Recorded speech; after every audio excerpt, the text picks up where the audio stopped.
Welcome to everybody on the webinar. So I'm going to cover a number of aspects related to fit and proper persons. I'm going to look at the statutory requirements, look in some detail alongside that with the NHS specific NHS England framework, and then right at the end consider some potential future developments. I'd say at the outset that the majority of people on this call I think will be from NHS organisations, and so there's some focus on the framework, which I'll talk about in a moment. But for those who are not part of the NHS, are not covered by the framework, I'm still going to cover the fit and proper person from a statutory perspective. And the other thing I'd say is that even if you're not covered by the NHS England framework, it's a helpful document regardless, because it does look at the fit and proper person requirement more generally, and does give some practical tips and advice for how to implement. So just going back to the statutory position then to start with, it was introduced almost 10 years ago, 20th of November 2014, for NHS provider organisations initially. And that was a dummy run for the fit and proper persons requirement, because then shortly afterwards, April 2015, it was introduced for non-NHS bodies. And it applies to every organisation which is registered with CQC. So if you are registered with CQC, then the Fit and Proper Person Regulation 5 will apply. There's some helpful guidance. It's old now, but it's still good from CQC. If you have a look at the guidance for providers and CQC inspectors, it gives you a helpful overview of the requirements and how you might implement those requirements in practice. So it's worth going back to that, even though now the document is fairly old. So specifically then in the NHS, there was a review in 2019 by Tom Clark, KC, who was looking at the effectiveness of the fit and proper persons requirement in the NHS. And in short, he found that it wasn't particularly a popular thing, and the implementation had not been particularly effective. And so he made a number of recommendations, 6 or 7 recommendations, for how the NHS specifically could implement this in a better way. And as a consequence of that, a few things came out of that, but as a most significant consequence was the NHS England framework document, which came out on the 30th September 2023. It's worth reminding everybody that this is not a statutory requirement. Anything that comes out of your regulator, anything that comes out of NHS England, of course, you have to take seriously, and this is no exception. It is guidance, but it's guidance that the NHS England expect to be implemented for those to whom it applies. So it is an important document, and it's intended to be helpful. It's intended to put some practical suggestions around how you comply with the statutory CQC guidance and the statutory CQC requirement, rather. It will be reviewed again in September, November 2025, so it's worth keeping that in mind. No doubt if you're part of the NHS, you'll be asked to take part in that consultation.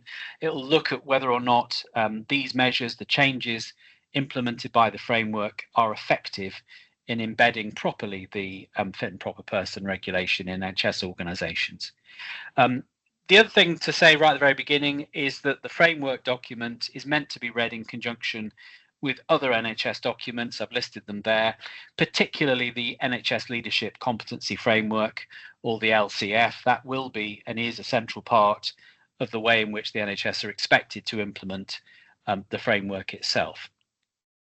There's also 2 other helpful documents if you haven't seen them. One is guidance for chairs on the implementation of the fit and proper person test for board members. That's a useful practical document. Not just for chairs actually, but for general usage. And there's some FAQs on the NHS England website. So I'd have a look at both of those in addition to the framework itself in particular. The framework applies to NHS trusts, NHS foundation trusts, wholly owned subsidiaries of the NHS if they're registered with CQC, integrated care boards, CQC itself, and NHS England. One of the big recommendations from Tom Clark was that it wasn't fair, in effect, that provider organisations alone were covered by this, and it should also include CQC and NHS England. That recommendation was accepted, and the framework applies to those as well. One of the key things from the framework to be mindful of, which you may well have come across already, is an annual submission on the fit and proper persons test. it's Appendix 5 of the framework, to the relevant NHS England regional director. And that includes a number of things: a report on the outcome for board members, including starters and leavers, any reviews or inspections in relation to FPPT that have happened, and declarations from the chair and the SID or the deputy chair confirming that the assessments and actions are taken. The way to think about the framework in many respects is not only just to provide practical assistance, but also a framework for governance to ensure that NHS organisations do have in place the requirements of the framework. So that was just some introductory comments about the framework and the regulation itself. I'm going to look in turn at what's required under the regulation. So I'm going to look at the statutory position, and this will apply to everybody. And then I'm going to look at the specific elements of the framework as we come through each of the relevant requirements. So the requirement itself is that unless the individual, and that's the director, satisfies all the requirements, and I'll go on to look at those in turn, a service provider must not appoint or have in place an individual as a director or somebody who's performing the functions of or functions equivalent to the functions of a director. So it's in a way a slightly odd wording, and I'll come back to that at the end when we talk about how you might remove somebody. But the obligation is to not have in place somebody who is unfit. It doesn't actually say how you remove them, and I'll come on to that at the end. But that's the obligation. You can't have in place somebody who is unfit for these purposes. It applies to executive, non-executive directors, including interim and associate directors. I'll come on to a bit more detail in a moment. And anybody else who is performing similar functions of a director. In the NHS, the framework document is pretty clear on what that would include. If you're outside of the NHS, I think there may be some question about what amounts to fulfilling similar functions of a director. But I mean, that's an individual case-by-case assessment. You've got to work out whether or not you've got people in post who might fit that criteria. And the CQC guidance doesn't help you enormously. It just says you look at what the functions are rather than the title necessarily. But from an NHS perspective, it's pretty straightforward. So what are the requirements then? Well, the first requirement is, and the most fundamental requirement, is that the individual is of good character. And under the statutory regime, you must consider, when you look at good character, two things: criminal convictions and any removal from professional registers. Those are unmovable aspects. You have to think about those two particular factors. It doesn't mean in itself that if an individual has a criminal conviction or if they've been removed from professional registers, it doesn't mean necessarily they're unfit, but there are two aspects that have to be considered in these cases. CQC guidance is fairly broad, but says that you are also expected to consider a number of other factors, including honesty, trustworthiness, reliability, and respectfulness. But it doesn't prescribe too much in terms of what good character looks like, and it requires the organisation itself to reach that conclusion in each individual case. Looking more specifically at the framework, there is more detail, and it requires a consideration of all the statutory points, as you would expect, and the guidance from CQC. But it goes further in talking about practical steps that should be taken. There's a whole list of things. In fact, there's a lovely flowchart that you can have a look at, but it gives you suggestions for what you would do to assess good character. And I've listed a few of them there. Some obvious things: looking at Companies House register to see whether an individual's been disqualified, looking if relevant at the Charity Commission's register of removed trustees, doing a DBS check, and it doesn't prescribe the type of DBS check you undertake, but it says it must be done in line with local policy, and that must be an assessment each individual organisation takes. I tend to think that the views that are taken by NHS Trust usually are that you need to be more scrupulous in your DBS checks for directors, but that must be an individual local decision. If somebody is registered with a professional body, you should do that check pretty straightforwardly, and also do a social media check. Now, there isn't a lot of detail in terms of what the social media check would involve by way of good character. I suppose it's fairly obvious, but making sure that there's nothing that would affect adversely the reputation of a trust. It provides a bit more detail in terms of other things that you might want to consider, and this is where I think it's interesting because it does go further than the CQC guidance. But the sorts of things that you should consider as an NHS organisation are listed there. These are the examples that are given. And there are some interesting questions. I'll come back to settlement agreements at the end, but there are some interesting questions about the extent to which some of these things could have an impact on good character. So, for example, when it comes to relevant ET judgments, not uncommon that a director would be referred to in an ET judgment. That's not uncommon. That in itself means very little. You'd have to assess whether or not the role of the director was important, take into account their role overall and the view of the tribunal. But the fact they're mentioned in a tribunal or involved in a tribunal is clearly relevant. Looking more broadly, looking at things like civil proceedings, if there are any financial irregularities or are they involved in that, if they have been involved in businesses with problems, things like insolvency and so on. If internally or before they joined the organisation they were involved in disciplinary or grievance findings, anything in relation to whistleblowing, the sorts of things that you would expect, really. It is very broad and intended to be very broad. So the number of things that you find relevant are not exclusive. This is not an exclusive list, but it does give you a fairly wide remit in terms of response. We don't see too many queries, I have to say, in relation to the good character test, but one or two have come in relation to tribunal judgments where directors might have been criticised, for example, and then it's for the organisation to assess the degree to which they're criticised and what they're criticised for. So that's good character. We may well have some questions about good character. It's often the area that I think causes people most problems. And it can be a difficult assessment to make, but that's the requirement both under the regulations and the framework. And then the next requirement is under the regulations that the individual has the qualifications, competence, skill and experience necessary for the relevant office or position or the work for which they're employed. So again, fairly basic requirement in terms of the regulations, and the CQC guidance doesn't add much to that except to make sure that you do the relevant assessment. The framework, however, has a lot more detail. Some of these slides are quite full. That's because I wanted to put the detail in for you, so you don't have to look it up in the framework yourself. But there is a lot more required under the framework.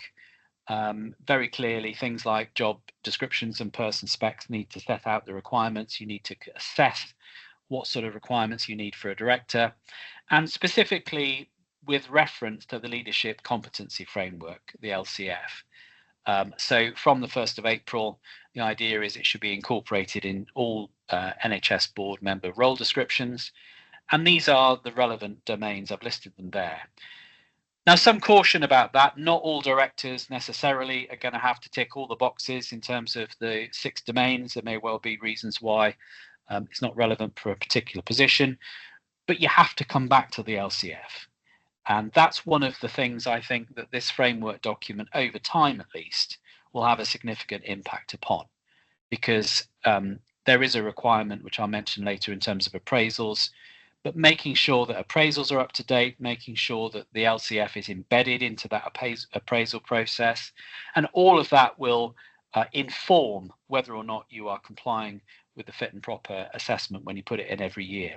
So I think it's a theme I'll come back to later on about what the future might hold. But I think the competency framework, which comes out of the CARC review, in fact, is a bit of a sea change if it's done properly. And so having reference to that and making sure that appraisals are done in accordance with that, I think will make a difference over time. On top of that, undertaking appropriate checks, so professional bodies, if relevant, for qualifications. And as I say, when it comes to appraisals, which should happen, you should be able to tie that in with the fit and proper process, ideally, and it should be based very much upon the LCF and potentially behavioural assessment as well. There's reference to that. So again, it's not regulation of managers, but it's slightly more prescriptive than we're used to in terms of what is required of directors. Just mention this briefly because in practice we don't think it causes a huge amount of issue, but the regulations require, as you might expect, the individual to be able to perform this function by reason of their health after reasonable adjustments have been made. So they've got to be well enough to undertake that.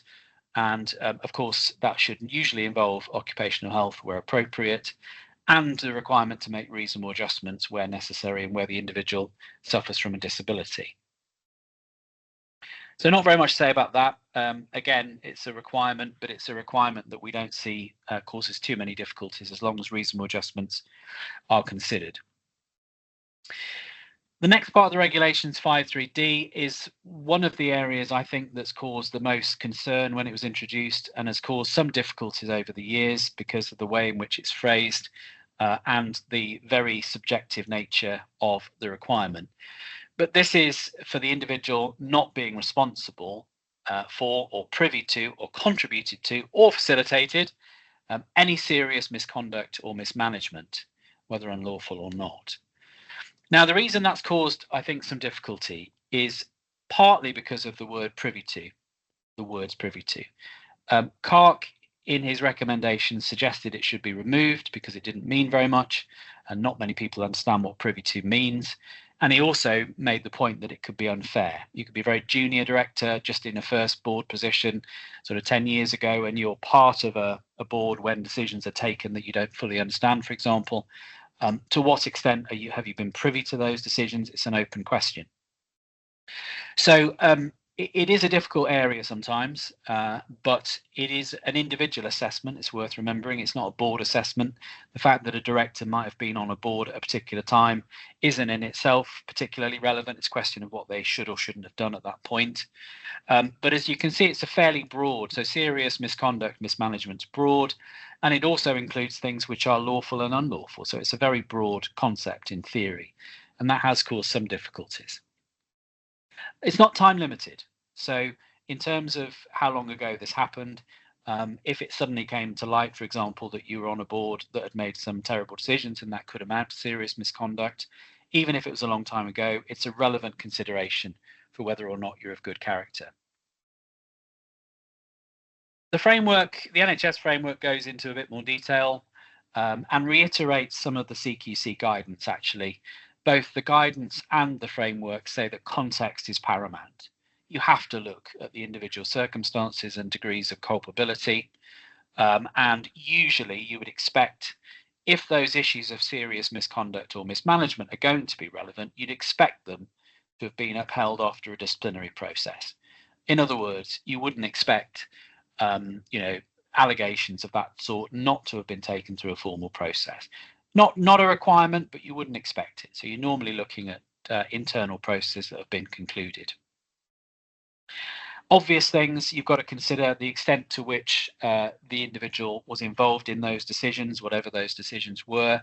And there are a number of either aggravating or mitigating factors. So was the conduct deliberate or reckless, for example? Was it dishonest? Was it frequent or over a long period of time? Did the individual director have a lack of experience? And is there evidence of insight and self-reflection? There's a number of considerations that would go into an allegation of serious mismanagement or serious misconduct. But that's why I said at the beginning, it is not an easy area, really, to assess, particularly where issues are historic.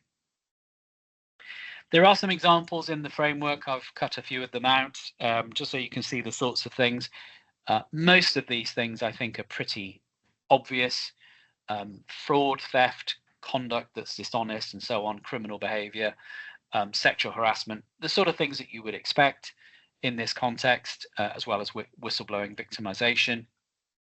But also some broader things which I think are potentially more difficult to pinpoint.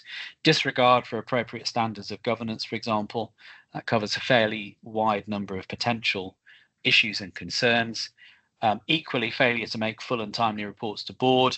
So there are some areas, I think, which are harder to assess, perhaps, but nevertheless, they are set out as examples. They are only examples, but the sorts of behaviour that would amount to serious misconduct or mismanagement, potentially. Slightly easier part now. So the part that isn't subjective, there's a list of things that make you unfit, and they are pretty clear and straightforward. Undisclosed bankruptcy, for example, all the way through to things like being part of a composition arrangement, Obviously, if you're listed on a barred list, whether it's a vulnerable adults and so on, and if you're prohibited from holding the office of director. So that's easy. It's one of the rare parts of this requirement that is straightforward. But that would make somebody unfit without question. And so if they fit within any of those categories, they are not a fit person, and that's straightforward. Just before I look at some of the other aspects of it, it's worth mentioning the role of CQC, because I think in some areas there is some confusion, not necessarily just on the part of the providers. I think sometimes there can be some confusion on the part of CQC as well about where their powers are and where their limits are and what they should be doing. It is very clear from the guidance that the role of CQC is not to determine whether somebody is fit and proper, but it is to ensure that there is a process in place and that the organisation has complied with the requirements. That's their role. They will consider what's happened as part of the well-led review when they come in and do an inspection or elsewhere, or elsewise rather, and they can, in theory, take enforcement action. It's not criminal prosecution, it's regulatory action, so that is in effect issuing warning notices and ultimately, if they're not happy, cancelling somebody's registration or suspending registration. I'm not aware of any organisation that's had their registration cancelled or suspended on the basis of fit and proper non-compliance, but that's not to say it won't happen. In terms of responsibilities and roles then, certainly for NHS organisations, the accountability for the framework must reside in the chair of the organisation. And the chair has a number of obligations. I'm not going to go through all of them here, but you can see that it's a fairly extensive list, but it fundamentally amounts to the chair satisfying themselves that there are appropriate safeguards in place, that the fit and proper persons regulations are being complied with and the framework are being complied with, making sure that the board is the right fit, making sure that there is appropriate development in place for boards. And this ties in with the LCF as well. So it ties in with a more formalised approach to making sure your board is fit for purpose generally. The other aspect to all of this is that where there are issues or questions of whether or not a director is fit and proper, it's crucial, and a lot of people on this call are HR or governance people, you'll get this, but it is crucial that everything is documented. So if, for example, there is a concern raised about a director, let's say there's a tribunal case, and it goes to the chair and there's an investigation and the chair's looked at these issues and determined that it doesn't mean they're not fit, so they're happy that they continue, it has to be documented. That decision-making process has to be fully documented. So it's clear when the assessment is made later, why the decision was taken and on what basis. And in terms of making sure that your chair is well protected, excuse me, the documentation is critical. So really important that happens.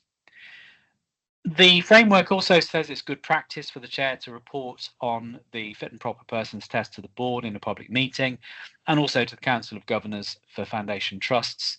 That's not a requirement, but it is good practice to report.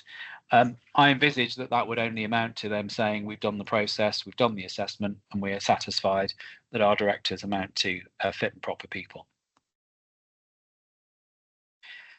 So just going back and looking a little bit more detail at the assessment itself, and then I'll come on to references, which is an issue that needs some consideration. When do you need to do a full FPPT assessment? Well, you need that for new appointment to board member roles. If you have an interim who's in place for 6 weeks or less, then you don't need to do it. But if you have somebody who's in place for greater than 6 weeks, you do need to do it, even for interims. And of course, you need the board member reference check, which I'll come back to in a moment. You also need to do that where a board member changes role within the same organisation. So your medical director becomes chief exec, for example, that would need to be a full assessment at that point. And it has to be done annually in any event for all directors. Part of that process is self-attestation. So the individual director themselves is required to attest that they remain a fit and proper person.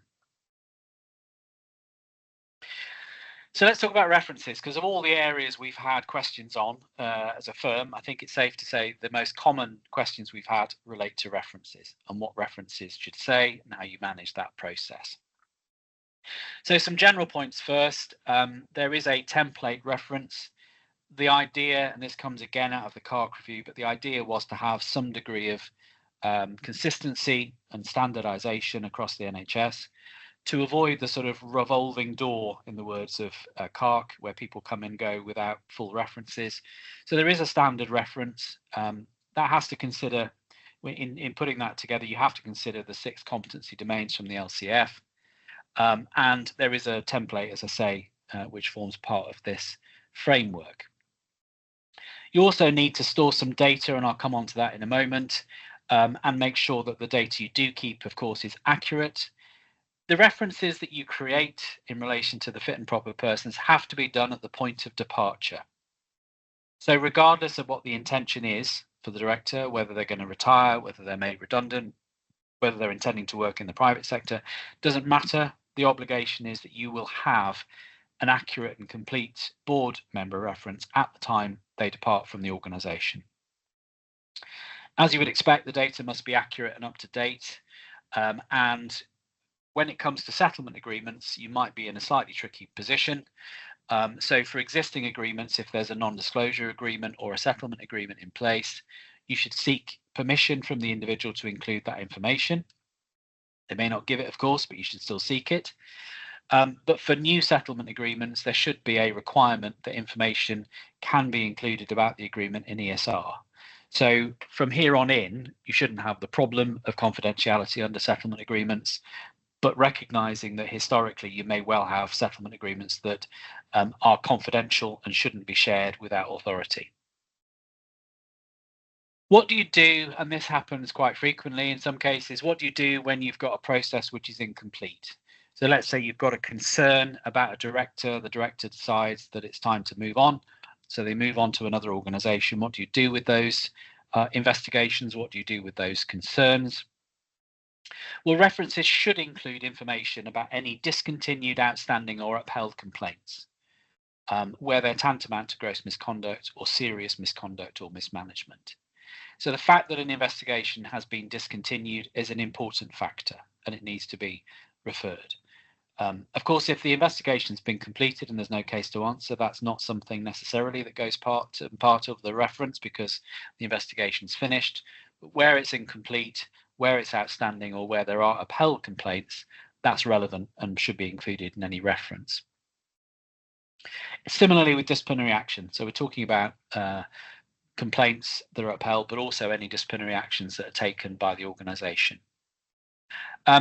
There's a broad category at the end, which is in relation to any further information or concerns where they might be relevant to the fit and proper person consideration. So it's not just the prescribed categories. You're also required, in theory at least, to think through whether there might be further information which might be relevant. And I think that can be a difficult area, because even if you have a complaint, for example, that doesn't go anywhere, you might have some concerns arising out of that investigation. The big question then is that something you put in at the box at the end? If it's relevant to issues of fit and proper, then the answer is you should. Where you've got an investigation that hasn't been started or has been discontinued, you need to explain why. And when it comes down to it, you need to give the employee the opportunity to comment on that information. It says in the framework document that there is an expectation the employee will have the opportunity to see the reference and comment on it. Again, this is guidance, but I think particularly if the reference is going to include potentially serious misconduct or mismanagement, it's very sensible to do that, but also more importantly to check the information with the individual director to make sure you've not made any mistakes. And it's not me saying this as a lawyer, it's the framework. If in doubt, seek advice. So you should do that if you're not sure about what to include. Whether that's legal advice or not is up to you, but I certainly recommend it when it comes to references, because they have the potential, of course, to cause real difficulties for the individual and the organisation.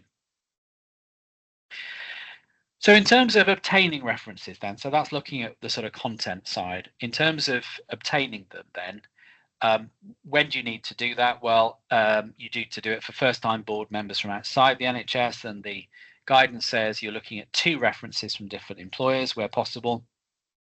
If it's NHS board to board, then the expectation is you get 1 reference from the current employer and ideally 1 reference from the separate organisation that the individual's worked in. You're looking back at a period of about 6 years.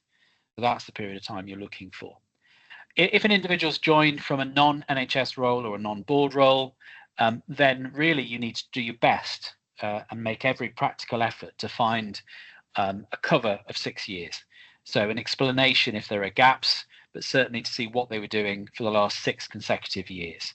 That's what you're looking for. Recognizing, of course, that if somebody's coming from outside the NHS, where these references are not mandatory and where the template may be unfamiliar, you may not be able to get one in the same form that you want. And it's recognised in the framework that may not be possible. What you do need to do is do your best and try and get as much information as you can. And in some cases, you might need additional character or personal references if you can't cover the full period of 6 years. So there is some wriggle room, there's some flexibility, but there is an expectation that you do your best to get something which looks like the standardized reference, even if the individual is coming from outside the NHS. And as I say, particularly in relation to references, giving the opportunity for the individual, if you receive a reference which has some concerns, give them the opportunity to comment and refer you to further information if necessary. When you're asked for a reference, so under this framework document, you should provide that within 14 days of a request. Again, there's a recognition that that isn't always possible for a variety of reasons, but where you are requested to provide a reference, you should do it in accordance with Appendix 2 of the framework, which is the template. You should focus on established facts. You can give views if you have views on the individual, but only after you've taken steps to make sure the facts are correct. So as a general principle, avoid giving opinions is my advice. But if you can support them with facts that you're satisfied with, you can express views, and that may be appropriate in some cases. As I said, it's worth giving the employee the opportunity to see the reference and comment on it if necessary, and to provide further information. And that's something that I think, as a general principle, is useful, particularly for this level of seniority of directors. There might be issues about revisions, so it's not uncommon that somebody leaves and then you discover there's been a problem. And in those cases, you have an obligation to notify the new employer that you've obtained new information if it's of concern. And in terms of how you deal with these things, there is a requirement to do that 6 years after you've given the reference for most things, but not where there are issues of serious misconduct or mismanagement. So like I said earlier on, if there are issues of serious misconduct or mismanagement, they might stretch back way beyond the 6 years. So you discover, for example, you're doing a review of governance and you discover that there was something which was you unearthed, which happened 10 years ago. If it's serious misconduct or mismanagement, you have an obligation still to go to the new employer and say, we didn't know this at the time of the reference, but we have to add this in now. So it's an ongoing obligation. It's not once in a lifetime. It's not as soon as they've left, you've got the reference. You do need to update in some cases. I'm not going to say a huge amount about ESR, in part because I don't use ESR, and so the technical side of it may elude me. But there are some helpful points in the framework just to be aware of. Some of them are obvious, some of them less obvious. The obvious one, I suppose, is limiting the access to ESR records for these purposes to a small number of people when it comes to directors. So your chair, chief exec, SID, HR director, or CPO, for example, possibly others as well. I mean, CQC may well require access as part of their well-led review, but try and keep the data as confidential as possible. It must be kept up to date and reviewed at least annually. So again, it may well be that you time this. It's sensible to time this in line with your report back to the regional director at NHSE, but it is worth making sure it's annually checked because that's a requirement under the guidance. ESR data is listed, the sort of things that you should put on ESR is listed in the framework, and you can have a look at that, but there are the obvious, so references, appraisals, disciplinary findings, and so on. The thing that I think surprised a few people is that the data should be kept for career length, is the way it's described. So up to the 75th birthday is a minimum of any board member. So even after they've retired, even after they've slipped off the NHS mortal coil, you still are required to keep that data. So it slightly flies in the face a little bit of some of the retention issues we've seen, but it is clear, and there is an extensive justification at the beginning of the framework for why that may be the case. So up to the 75th birthday of a board member. Don't forget as well that the board member will have their normal data protection rights, and they can request rectification of incorrect data. So they see a copy of what you've got, they put in a SAR request, for example, they see the data you've stored on ESR, and they think it's incorrect. So they have the right to require and request rectification if that's true. Just very briefly on joint appointments, there is a section in the framework that talks about joint appointments. Again, some of this is fairly self-evident, I think, but there must be a full fit and proper person test completed by the employer or the host, and then that organisation provides a letter of confirmation to other organisations if you've got a shared or a joint arrangement in place. The obligation still rests with each organisation. So let's say you've got a joint chief people officer across two trusts. One trust does the requirements and goes through the process and provides a letter of confirmation. The other organisation is still responsible for that person as a fit and proper person, but they obviously will rely upon the letter of confirmation. So it's important in those joint appointments that chairs in particular share information. And if there are concerns with one, they should be shared with the other. And equally joint appraisals, making sure that when you go through the process, there is at least some input from both sides to make sure that the fit and proper persons test is still being adhered to rather. One of the tricky issues, which the framework doesn't really help you about in great detail, I have to say, is investigations, where you've got an existing board member and a concern is raised. So I mentioned earlier on, for example, a tribunal case that criticises a director. It could be any concern that's raised by somebody else. It isn't obvious exactly how you do the process and how you assure yourself as a chair that somebody is still fit and proper.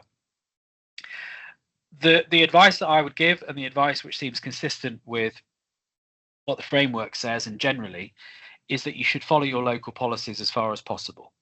And so, for example, if somebody raises a grievance against a director, the obvious thing to do is to consider that as a grievance. If somebody raises an issue which could be a disciplinary, deal with it as a disciplinary. In most cases, that's the right way to do it. And there is a question about when you consider the fit and proper person's question. Generally, I think it's sensible to do it at the end of a process, because at the end of the process, you will have established the facts. In theory, you could do it jointly. You could do it as part of a disciplinary process or as part of a grievance process. But I think the obvious way to do it, in most cases at least, is to complete your internal processes and then reach a view on whether or not that has implications for their fit and proper status.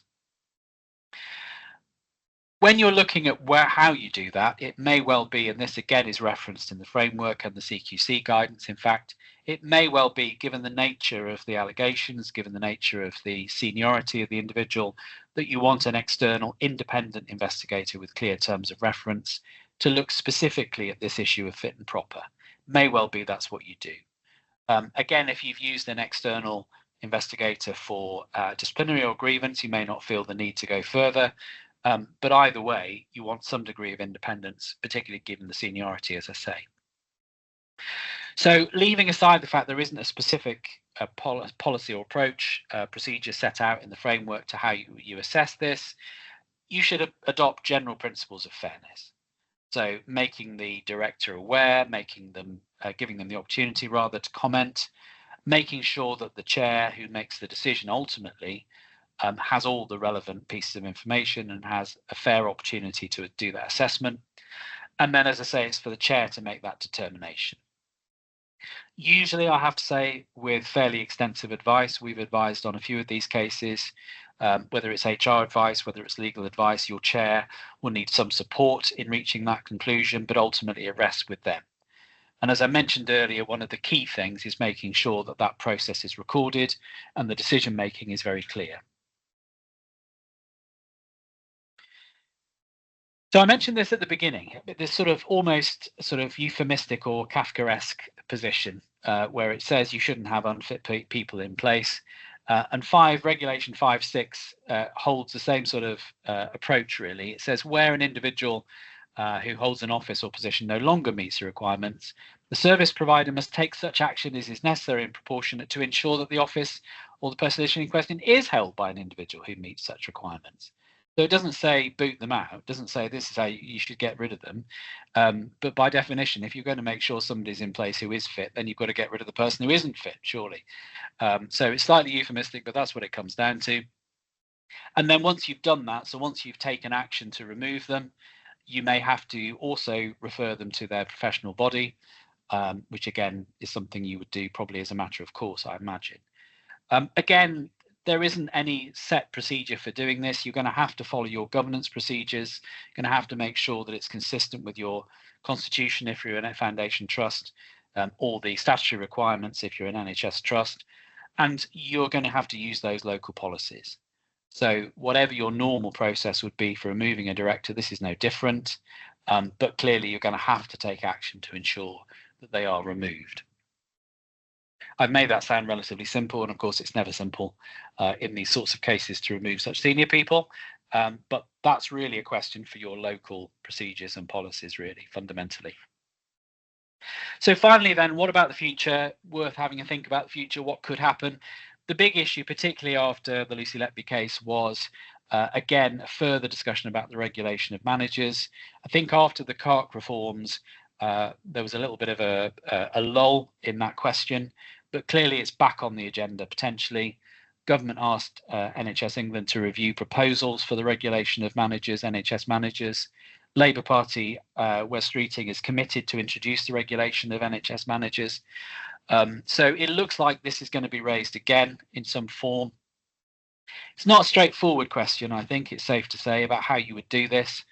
I think the introduction, like I said, of the LCF and regular appraisals and so on goes some way to dealing with some of the difficulties that we've had about regulation. But it isn't obvious, for example, who should be included in that. So we talk about NHS managers. As most of you will know, that covers a wide variety of positions and responsibilities. Just how senior would you be before you got regulated? That's one question. How would it fit with other regulators? If you're regulated by the GMC, NMC, and so on, how does that regulation fit if we get it introduced? Lots of questions, typical lawyer asking questions, not really answering them, but I don't know which way it's going to go. I suspect it's not going to be the very first thing that a new government deals with. I suspect it'll be years before we see proper regulation. But there is in some quarters a pretty keenness to do that. So we'll see whether that gets us anywhere. And the second thing to look out for is the review that's coming next year. The question is, in their words, it's not mine, will NHS England look to introduce further levers to ensure that managers in the NHS and senior leaders and directors are complying with the requirements? We'll see. I think it will depend very much on whether or not the LCF and the framework document seems to have made much of a difference. We'll see whether that's the case or not. I don't know. But those are the things I think we've got to look out for in the future. Right, with that, I'll open up for questions. We've got about 10-15 minutes for questions if anybody has any. Thank you very much for that, Andrew. We do have a number of questions in the chat box. So if I can take you back to those, that would be great. We've had a couple of people asking about the parameters of the social media checks. Yeah. And if you could expand on that. I'll answer that one. Yeah, I'd like to be able to expand on that, except that the framework doesn't really say very much. I think to state the obvious, I think if you're well, two things. If you become aware, so if you've got an existing director, for example, and you become aware of social media activity, which very often you will, then clearly you've got to take that into account. In terms of going back and trawling through Facebook posts or Instagram posts or Twitter or whatever, or X as it is now, there isn't very much guidance about how far back you go and what you look for. And if somebody is pretty prolific on social media, I think it's very difficult to know how far the parameters should be, because if somebody's been on social media for 10 years plus, you could be looking through thousands and thousands and tens of thousands probably of messages and so on. So in short, the answer is there's no guidance on it. I think you've got to take a proportionate view. And so my own view is you look back at the most recent activity on social media, see if there's anything which is obviously of concern. But I don't think you can do more than that. And that assumes, of course, that the individual has got their actual name on social media and you can identify who they are and what they do. So I think it's got to be fairly limited. I suspect it was put in for the obvious reasons, which is that, you can't be blind to it. But unfortunately, as far as I can see, there's no real guidance on how far those parameters stretch, I'm afraid. Thank you. Because somebody has mentioned that there's a company called Spindex who just do checks. But the issue they're facing is that the candidates have to provide their username and passwords for their social media accounts. Yeah. So well, I mean, that is a practical problem, isn't it? Because if they provide some details but not all details, then you don't know what you don't know. So I think I wouldn't get too caught up in that. I don't know about that organisation. I'm not surprised that somebody has taken the initiative and set up such an organisation, but I don't know how they operate, I'm afraid. But I think it's got to be proportionate, and you are heavily dependent upon the individual giving you those details. And if they don't, then there's only so much you can do, it seems to me. Absolutely, thank you. We've had another a question about, in the annual tests around ER cases and whistleblowing, do we need to approach the other employees for this information on an annual basis, or is it only related to specific complaints related to their NEM post? So I'm assuming inherent in that question is the idea that they're actually still working for another employer. So if you have got two employers, there is no requirement under the framework, at that point, to do anything other than the normal check. So you do the full assessment when somebody joins, you do the full assessment at various points, but you wouldn't do it on an annual basis. No, you're relying upon the self-attestation and the information that you currently have, but there's no requirement in the framework to go outside of that and seek information from other employers. No. The next one, for appraisal, should the chair or CEO be reviewing these documents, or is it just confirmation that one has taken place in relation to the LCF and the date that is needed? That's a good question. And again, the framework is silent on that point. I think the implication is that the chair would be looking through those documents. And the reason I say that is because one of the requirements on the chair is to make sure at all times that the board is appropriately qualified to do what they need to do. So although it's not expressly there, I think it's incumbent upon the chair to look at those appraisals to make sure if there are gaps in development, for example, the responsibility ultimately rests with them to make sure that those gaps are filled. So not expressly, but I think it's sensible for them to do it. Thank you. The next question is, what would be the consideration for chairs after their term has ended? If, for example, during tenure, the chair followed organisational practice for background checks, but it was later discovered that a NED had failed to disclose something that would have had FPP implications. What would be reasonable for a chair to keep records on after leaving a role to evidence their own best endeavours for the part they played in that NED recruitment and evaluation, and for how long would such record keeping class as legitimate under GDPR UK DPA? That's a good question. So really envisaging a situation, if I can think about it in summary terms, envisaging a situation where the chair has done what they needed to do in terms of doing the checks, and then later on it's discovered that the NED should have disclosed something. The issue then about what is it you keep? I mean, I think if the NED has failed to disclose and has signed the self-attestation, I think it would be fairly extraordinary for there to be much criticism of a chair who was unaware of the issue and had got a self-attestation form at that point. And I don't think there'd need to be much more by way of record keeping. I mean, those self-attestation forms would be kept, they'd be passed on to the NHS England Regional Director. So in terms of what they do once they've left, I don't think there's any requirement to go any further than that, particularly in that scenario you've painted, which is, unaware at the point and have done whatever you need to do. So I don't think you'd need to go further and somehow have a description of your evaluation, given that you're relying upon the information you have and the attestation.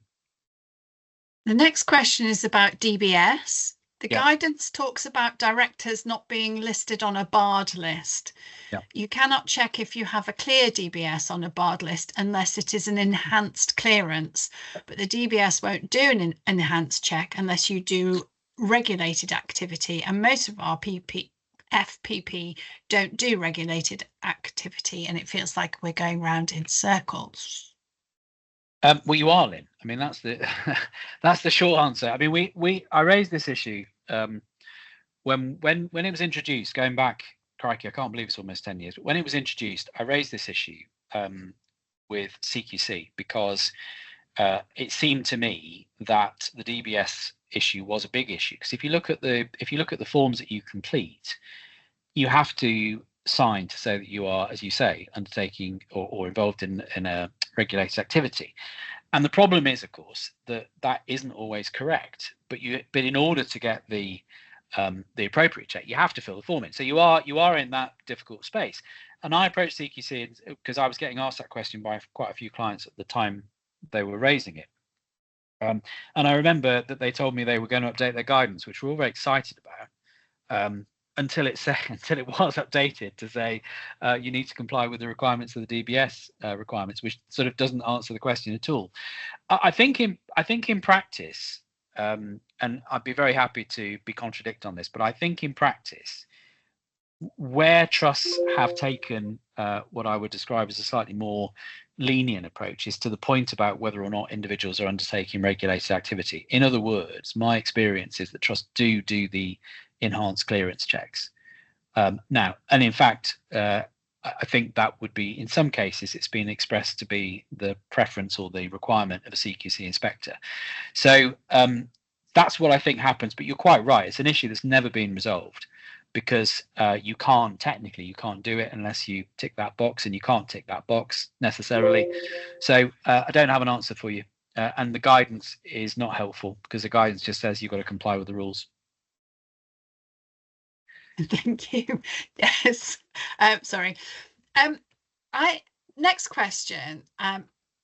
Questioner says, it might seem a bit basic, but I wanted to ensure we're covering all bases. I couldn't find any specific mention of deputy directors in the guidelines. Do we need to conduct FPPT checks on them as well? Also, what about divisional directors or associate directors? We have a few in our structure, and I want to make sure that we're aligned on this. Yeah, so I mean, it's a good point. In general terms, there's nothing to stop you if you choose as an organization to going further down the hierarchy. So I know some organizations have chosen to involve deputy directors as well.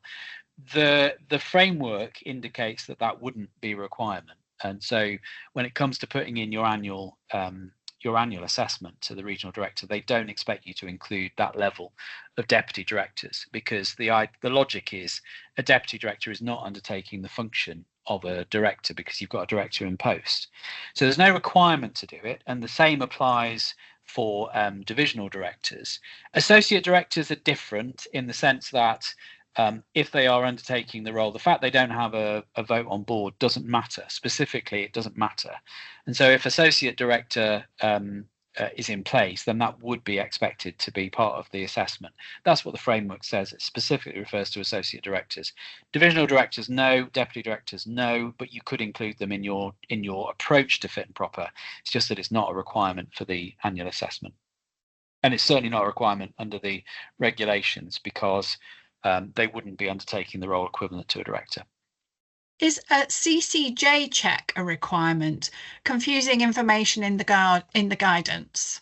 Yeah, it is. It isn't specific, is it? And so there is in fact, even in some of the, I don't think it's in the FAQs, but there is a reference in one of the documents. It might be for the chair actually, to organisations and websites that you can check for CCJs and so on. So I think the expectation is that you would do that, but you're quite right. It is confusing. And there's just a comment now from somebody saying that they always do an enhanced DBS checks despite technically not being able to, as we like to err on the side of caution for these roles. And I think you're consistent with what the expectation of CQC would be, despite the fact their guidance doesn't quite go that far. So I think that's the wise move, and that's what most trustees seem to do. But as Lynn raised earlier on, you are in a particularly difficult position because it contradicts itself. It's just a question about board member references on leaving. I know obviously it's fair to give the individual an opportunity to comment on a reference, but is there an expectation that they should actually be provided with a copy of it for them to keep? No, but there is the guidance suggests it's good practice for them to see it, so you don't have to give them a copy as such. And I can foresee that in some cases you wouldn't want to do that, but they should have the opportunity to comment on it. That's the good practice view. There is certainly no express requirement to give them a copy. I mean, it's difficult to know how they're going to comment on it without giving them a copy, but you might want to sort of lock a PDF or something if you're going to give it out in that way. But yeah, you're not required to, but I think it's good practice to do that, and it's sensible anyway because you don't know what they're going to say in response, particularly if it's a bad reference.